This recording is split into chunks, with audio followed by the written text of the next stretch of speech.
Hey friends, welcome to my channel and my garage, because right now I'm going to be using my jig saw for my very first project, as well as two pieces of this wood that I picked up from my local home improvement store. They were about $1.50 for each one, and we're going to turn them into a really cute sign that is a look for less project.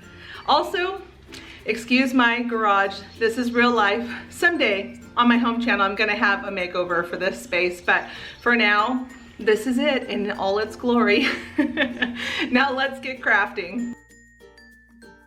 I start by taking my tape measure and I'm measuring out the length of the whole thing, finding the half point, and then creating my cut line. You're gonna see my tape measure fall to the side, but I still was able to get a clean straight line. So then once I had that, I went ahead and had my husband hold the other side because, friends, I need to work on my wood cutting area. This is my janky way I do it, but I definitely would recommend clamping it down. Then I brought it inside, and now I'm just going to sand down those rough edges where I just use my jigsaw to make sure everything's smooth so that I won't get any splinters while I'm working with it, or anybody when they pick it up. Then I'm going to take it and lay out the pieces how I want them to look, and then with a whole bunch of these handles that I'm always cutting off of my long painter sticks, I'm going to use these as supports on the back to bring all the pieces together and have a nice clean look on the back side. I used some glue, by the way, before I stapled them down, and then I flipped it over and I'm going to use water and a teal color paint first because I'm trying to match the color that was on our inspiration that was really expensive. I love doing these kind of look for less dupes because it's amazing how much stores charge for things when all you have to do is just have the right tools and you can make pretty much anything you see at a store. So now I'm coming back in with some more of a limey or green color to get that distressed look, and as it dried it gave it the most beautiful green color. Now I'm coming back in with some dry brushing of white paint to really bring up that wood grain. And then I'm going to come back in with some brown and distress all along the edges to give it that farmhouse weathered look. At that point I was pretty happy with how it looked. And now I'm going to take my large ruler and with as straight line as possible, I'm going to create my choose happy letters with a pencil. I like using a pencil because it doesn't bleed through the white paint whenever I use it. And I'm just taking my time to get the letters that I like. Once I was all done sketching those out, I came back in and I'm now just going to go over it with my white paint. Now friends, I just want to encourage you all to love your homes. Take the time to make it feel like you and make it feel like a safe landing place for your family members, those that visit, friends. I just think our homes are a space that should always represent us, especially in this world that just seems so crazy. And I think it's one of the reasons why I was so drawn to this choose happy, because I truly believe that it's that state of mind where we choose to be happy and we keep moving forward and we keep finding that sunshine that God provides us. Once it was all dry, I came back in with my sanding block from the Dollar Tree and I just sanded it up just a little bit. And then after that, it was all done. Can you believe this? We made this for $3 versus $47.99.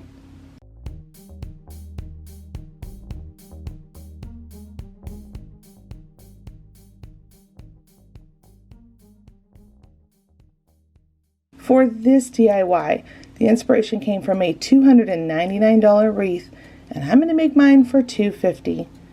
Now let me tell you why it was that highly priced, and I'm going to show you why in just a second. I ended up picking up some of these florals from the Dollar Tree, one of their largest wreath forms. I think it's 24 inches. And then this is what drove the price up just a little bit. I got one of these long garlands from Hobby Lobby, and well, it's not a coupon anymore, but it was half off, so it was $12.99. And then you can see some of these picks I had on hand. I'm just going to use some little sprigs here and there. And then I actually used 4 packs of these lemons. And then I didn't show it, but I had 2 long skewer sticks, and that's why the price was driven up on this wreath. But again, it's still so much more affordable than what the inspiration was. So now I'm going to take the Garland, and this is the greatest way to get greenery around on your wreath. I'm just going to zip tie it all the way around, and I love how this greenery looks, which is why I went with this one. And now I'm going to come back in with these peonies that they had at the Dollar Tree. I'm just going to bring in that wire long enough to be able to loop it around that joint where the zip tie is, and then I'm just going to lock it right into place with some hot glue. Then I come in with some of the, it's kind of like a buttery yellow rose that the Dollar Tree had at the beginning of spring. I really wanted everything to be very light and airy on this wreath. I thought it would be really pretty. Now the inspiration does have a lot more florals, like a buttery yellow rose packed in, but I decided to go a little bit lighter and make it a little bit more my own that I liked for myself. But if you want to copy exactly the inspiration, it would probably push the wreath up to about $30, adding in some more peony roses, and they have some buttery yellow roses as well at the Dollar Tree, so you could definitely add in a little bit more. Then I brought in some daisies and then some of these wispy yellow florals. I thought these were so cute and so dainty, the way that they would just blow in the wind on my front door. And then I brought back in that long floral here that you see me sticking in. I got these at Hobby Lobby a long time ago, and I just am forever like cutting off little stems of it. And I'm just going to add that down in there, and I always like to secure everything with a tiny little dot of hot glue. Now here comes that dowel stick or the skewer stick, where I'm just cutting it down because I want to make sure my lemons don't fall off of this wreath. So I'm just going to poke it in there and hot glue those into place. That way it has something for the hot glue to lock onto, because these, if you try to put hot glue on the lemons, it's too slick of a surface. It will just come right off over time. So I'm really always a big fan of making sure when you make something, take the time to make sure that it's actually locked into place so that it doesn't pop off. So I put 3 clustered together. Now on the inspiration, you'll see that those are kind of scattered around with the roses, but I really liked this look. And again, just because you find some inspiration doesn't mean it has to look exactly like it. I think that's the fun part about crafting, is you have a jump off point and then you can make it look however you want. So I added on this big bow, and here is the finished look. Look at how much money we saved.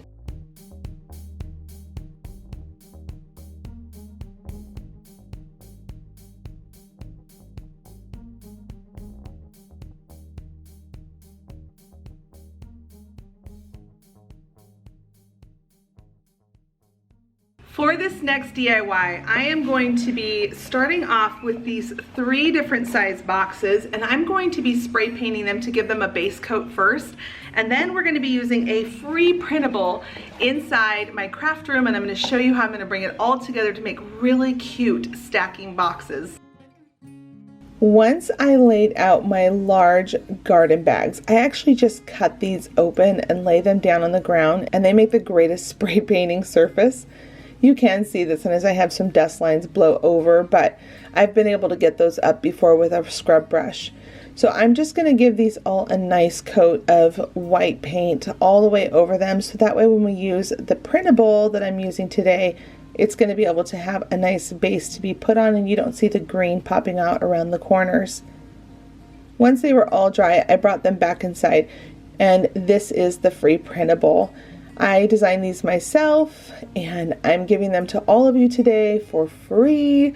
All you have to do is just click the link down below, and it'll take you over to my website where you can download them directly from my website, which is virus free and safe.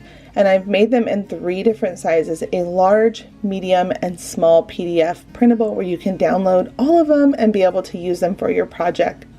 You also could use them for so many other things too. So I wanted to make sure that there was a little bit of overhang for everybody, just in case your boxes are different sizes. Then I traced around my box with a pencil onto the actual printable to get the exact size, and now I'm just cutting them down with my paper trimmer. I'll link my paper trimmer and my tape gun down below. I get asked questions about these 2 all the time, which ones are my favorite, and these are my 2 favorite paper products to be using for tools. And then I'm now just going to simply adhere them to my box, whichever patterns I want. And then once it's all done, They stack away so easily whenever you're not using them.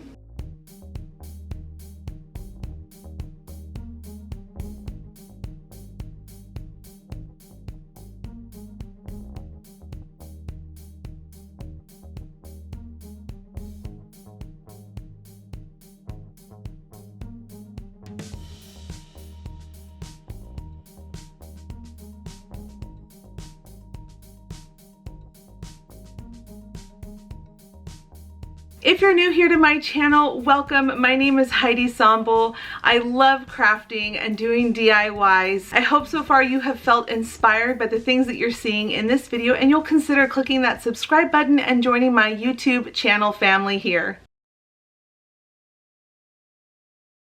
This DIY is going to be using this old pumpkin sign and then some of these jumbo popsicle sticks that I pick up from Walmart, and then one of these lemons from the Dollar Tree. Now we're going to give the front of this a shiplap look, so I pulled off that little raffia bow, and I'm just going to cut these down to size so that they fit across this sign on the front. That way you can still mount it on the wall because it has the teeth hook on the back. For the very last one, I noticed that it was just a little bit too long, so I went ahead and cut that down, and it fit on there nice and perfect. Then I took my hot glue and I glued them all down into place. And you can see here, friends, this is like pennies to make. This is what I tell people all the time. You can have a beautiful home, a fresh, new space with hardly any money spent. I had so much fun making this one, and it was super easy for any new crafter. Once those were all glued down, I took my X-Acto knife and I'm just cutting my lemon not in half, but almost more so in more like a third, but even less than that. I'm so bad with fractions. I'm so sorry. But you can see that I didn't do the halfway point. I came a little bit past it because I wanted one to be a little bit bigger than the other. Once I got it apart, because they're foam all the way through, I'm taking my scissors and I'm just snipping it out so it's going to lay flat. And then I realized if I rubbed it against my cutting mat, all that roughness from me cutting on it all the time helped it smooth out the bottom so I could glue it onto my sign with no issues in it popping up. While those were done and just sitting there, I went in with some white paint and I'm going to paint over those popsicle sticks, but you can do whatever color you want. Once it was all done, I did take a wipey, by the way, and I wiped off some of it because I wanted to have more of a whitewashed look to those sticks. I made sure it was really dry, and now I'm coming back in with some E6000 and some hot glue, because sometimes hot glue doesn't lock in all the way to foam depending on how much buoyancy there is to it. So I'm using both to make sure that it doesn't come off over time. Now I have a lot of friends on here I know that like lemons, and I thought that this would just be such a fun one for a kitchen or even anywhere in your home, whatever your home's theme is. And that's the reason I wanted to do some lemon projects today. I thought that this would just be such a cute, sweet one to do. And again, super easy. I mean, look, a lot of these things I already had in my craft room and I'm using from past seasons. So then I came in with some boxwood, some florals, a little gingham ribbon right inside there, and I just played with it until I was happy with it. I wanted it to look like it was on a branch of a tree. And then I came in with some stickers and I just put on there the letters that spelled out Farm Fresh. And once I was happy with it, it's ready to be hung up in your home, and we only spent about $2.50.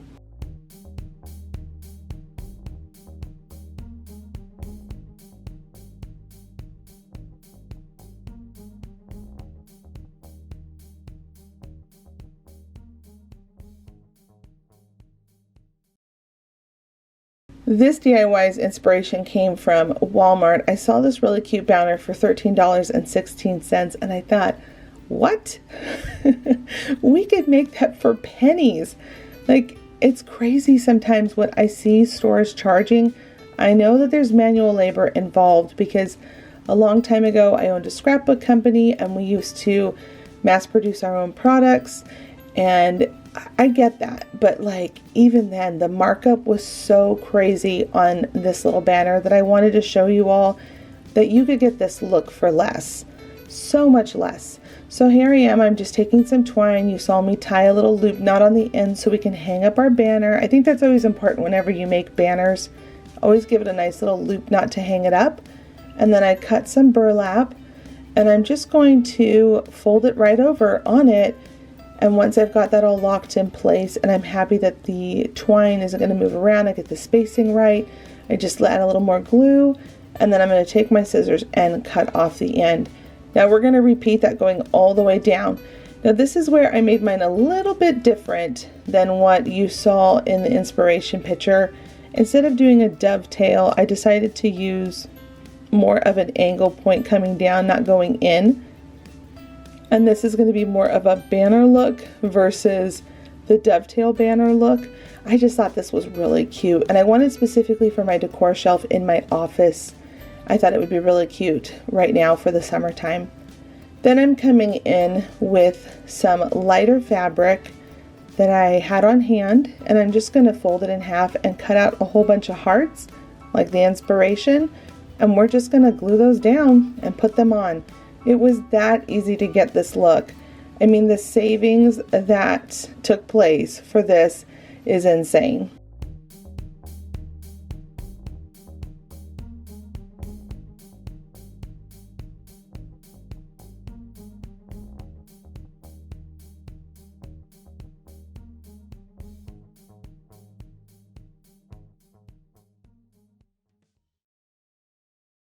For this DIY, I took it outside and I spray painted a box from the Dollar Tree. I gave it 2 coats of white paint just to make sure the pattern was really covered and not seen. I love spray painting on these boxes more than I do using regular paint with a brush. I just feel like the finish is always so much better. So just know, for me personally, I like spray painting them and then they dry so much faster. So these are all the greeneries you're going to see me using. You can see here that I took my lemons and I put a skewer stick that I cut down to size and I stuck those in the lemons and glued them into place. And now I'm going to add some E6000 and some hot glue onto my foam square that I'm going to be pushing down into the box. Once I've got that down in there, I went ahead and I poked in a whole bunch of holes so that I can get in this boxwood into those spots. And I just pulled these off of a long garland from Hobby Lobby that I purchased, and it lasts me forever because I'm always just picking off of it and using it for my decor pieces.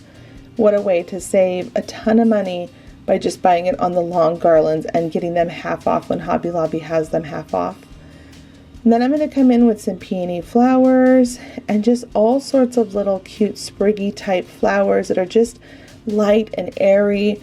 It makes me think of summertime so much, and it really is giving you that farmhouse look without it being too over the top. I do love bright colors in my home, but I know some of you really want that farmhouse look to stay throughout the whole year, and you only want to add in maybe one color, which is a yellow color for the summertime.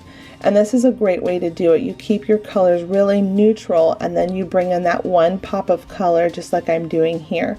So at this point, I'm just putting in those lemons where I wanted them to be, right in the center of this decor floral piece.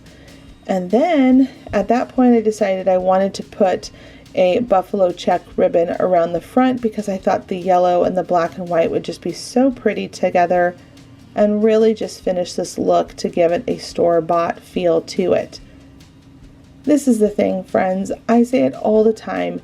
Whether you're a new crafter or an experienced crafter, whichever one you are, there are so many fun things to try out there, and I hope that you will give some of my DIYs a try.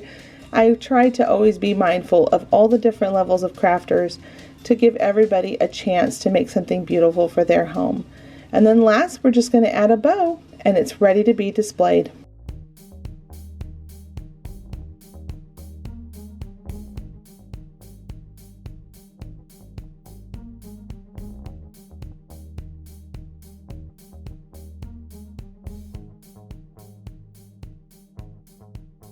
I hope you felt inspired by today's video and you will give some of these DIYs a try. Leave a comment down below to let me know what you thought of these today, which one you like, which one you'll try. Don't forget to give this video a thumbs up because it really does help my channel. And I'm going to recommend a couple videos right here that you might like that go along with the theme of this video.